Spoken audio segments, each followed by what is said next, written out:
जय सिया राम। प्रिय मित्रों, आइए सुनते हैं एक पौराणिक कथा जिसे पद्म पुराण से लिया गया है। इस कथा में इस बात का उल्लेख है कि माता सीता को अपनी गर्भावस्था में अपने पति से दूर क्यों रहना पड़ा। आखिर किसने उन्हें श्राप दिया था। इस पृथ्वी पर अपनी गलती का परिणाम हर किसी को भोगना पड़ता है, चाहे वह मानव रूपी ईश्वर ही क्यों न हो। आखिर ऐसा कौन सा अपराध हुआ माता सीता से, आइए जानते हैं इस कथा के द्वारा।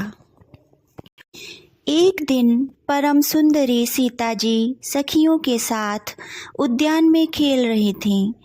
वहाँ उन्हें शुक पक्षी का एक जोड़ा दिखाई दिया जो बहुत ही सुंदर था। वे दोनों पक्षी एक डाली पर बैठकर इस प्रकार बोल रहे थे। पृथ्वी पर श्री राम नाम से प्रसिद्ध एक बड़े सुंदर राजा होंगे। उनकी महारानी सीता के नाम से विख्यात होंगी। श्री राम जी बड़े बुद्धिमान और बलवान होंगे। वे समस्त राजाओं को अपने वश में रखते हुए सीता जी के साथ 11,000 वर्षों तक राज्य करेंगे। धन्य है वे जानकी देवी और धन्य है वे प्रभु श्री राम जो एक दूसरे को प्राप्त होकर इस पृथ्वी पर आनंद पूर्वक विहार करेंगे।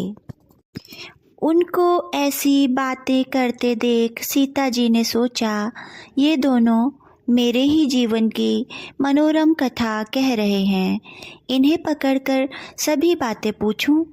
ऐसा विचार कर उन्होंने अपनी सखियों के द्वारा उन दोनों को पकड़वा कर मंगवाया और उनसे कहा, तुम दोनों बहुत सुंदर हो, डरना नहीं। बताओ तो तुम कौन हो और कहाँ से आए हो। राम कौन है और सीता कौन है, तुम्हें उनकी जानकारी कैसे हुई। इन सारी बातों को शीघ्रातिशीघ्र बताओ। मेरी ओर से तुम्हें कोई भय नहीं होना चाहिए। सीता जी के इस प्रकार पूछने पर उन पक्षियों ने कहा, देवी, वाल्मीकि नाम से प्रसिद्ध एक बहुत बड़े महर्षि हैं जो धर्मज्ञों में श्रेष्ठ माने जाते हैं। हम दोनों उन्हीं के आश्रम में रहते हैं। महर्षि ने रामायण नामक एक महाकाव्य की रचना की है जो सदा ही मन को प्रिय जान पड़ता है। उन्होंने शिष्यों को उसका अध्ययन कराया है तथा प्रतिदिन वे संपूर्ण प्राणियों के हित में संलग्न रहकर उसके पद्यों का चिंतन किया करते हैं। उसका कलेवर बहुत बड़ा है। हम लोगों ने उसे पूरा पूरा सुना है। बारंबार उसका गान तथा पाठ सुनने से हमें भी उसका अभ्यास हो गया है। राम और सीता कौन है यह हम बताते हैं तथा इसकी भी सूचना देते हैं कि श्री राम के साथ क्रीड़ा करने वाली जानकी के विषय में क्या क्या बातें होने वाली हैं। तुम ध्यान देकर सुनो। महर्षि ऋष्यशृंग के द्वारा कराए हुए पुत्रेष्टि यज्ञ के प्रभाव से भगवान विष्णु राम, लक्ष्मण, भरत, शत्रुघ्न ये 4 शरीर धारण करके प्रकट होंगे। देवांगनाएं भी उनकी उत्तम कथा का गान करेंगी। श्री राम महर्षि विश्वामित्र के साथ भाई लक्ष्मण सहित हाथ में धनुष लिए मिथिला पधारेंगे।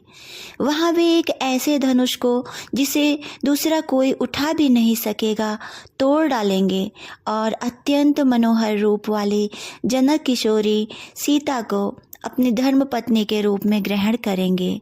फिर उन्हीं के साथ श्री राम जी अपने विशाल साम्राज्य का पालन करेंगे। ये तथा और भी बहुत सी बातें जो वहाँ रहते समय हमारे सुनने में आई हैं, संक्षेप में मैंने तुम्हें बता दी। अब हम जाना चाहते हैं, हमें छोड़ दो। कानों को अत्यंत मधुर प्रतीत होने वाली पक्षियों की ये बातें सुनकर सीता जी ने उन्हें मन में धारण कर लिया और पुनः उनसे इस प्रकार पूछा, राम कहाँ होंगे, किसके पुत्र हैं और कैसे वे दूल्हा वेश में आकर जानकी को ग्रहण करेंगे तथा मनुष्यावतार में उनका श्री विग्रह कैसा होगा। उनके प्रश्न को सुनकर शुकी मन ही मन जान गई कि ये ही सीता हैं। उन्हें पहचानकर वह सामने आकर उनके चरणों में गिरकर बोली, श्री राम का मुख कमल की कली के समान सुंदर होगा। नेत्र बड़े बड़े और खिले हुए पंकज की शोभा को धारण करने वाले होंगे। नासिका ऊंची, पतली तथा मनोहारिणी होगी।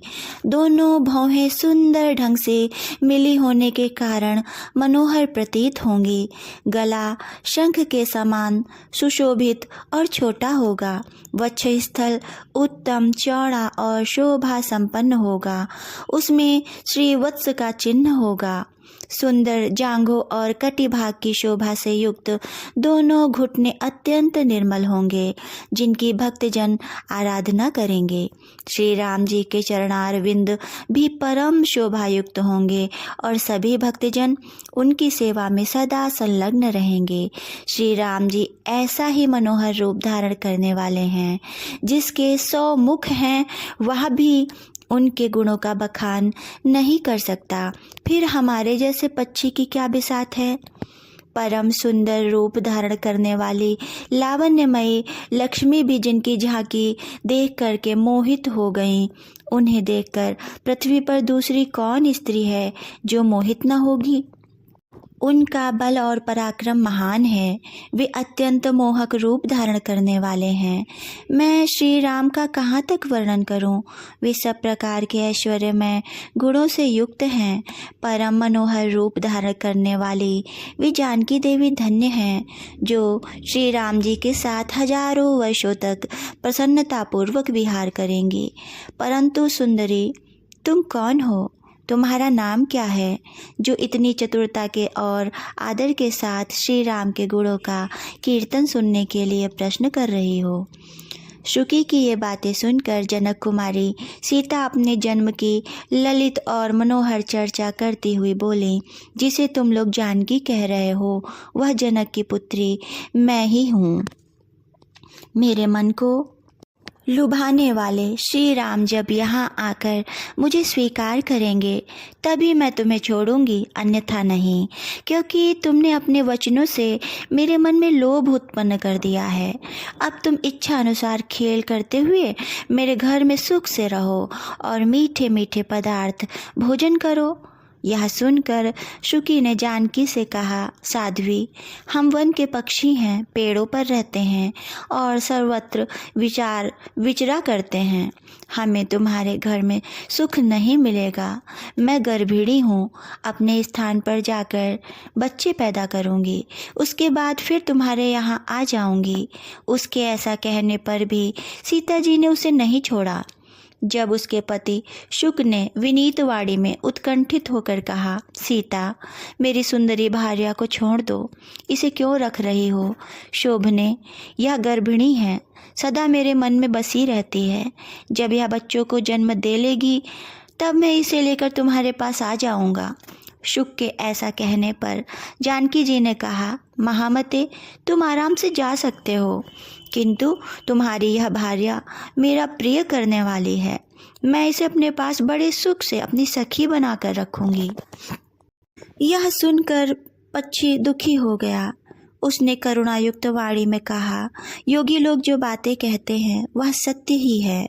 किसी से कुछ न कहें, मौन होकर रहें, नहीं तो उन्मत्त प्राणी अपने वचन रूपी दोष के कारण ही बंधन में पड़ता है।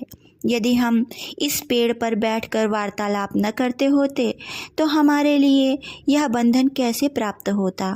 इसीलिए मौन ही रहना चाहिए था। इतना कहकर पक्षी पुनः बोला, सुंदरी, मैं अपनी इस भार्या के बिना जीवित नहीं रह सकता, इसीलिए इसे छोड़ दो।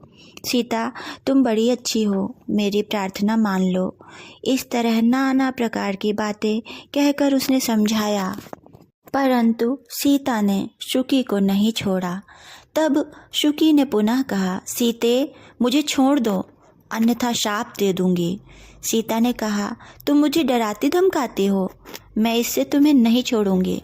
तब शुकी ने क्रोध और दुख में आकुल होकर जानकी जी को शाप दिया, अरे, जिस प्रकार तू मुझे इस समय अपने पति से विलग कर रही है, वैसे ही तुझे स्वयं भी गर्भिणी अवस्था में श्री राम से अलग होना पड़ेगा।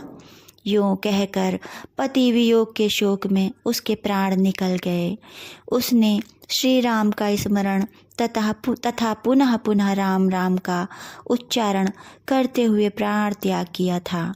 इसीलिए उसे ले जाने के लिए सुंदर विमान आया और वासुकी उस पर बैठकर भगवान के धाम को चली गई। भार्या की मृत्यु हो जाने पर शुक शोक से आतुर होकर बोला, मैं मनुष्यों से भरी हुई श्री राम की नगरी अयोध्या में जन्म लूँगा और इसका बदला चुकाऊंगा। मेरे ही वाक्य के उद्योग में पड़कर तुम्हें पति वियोग का भारी दुख उठाना पड़ेगा।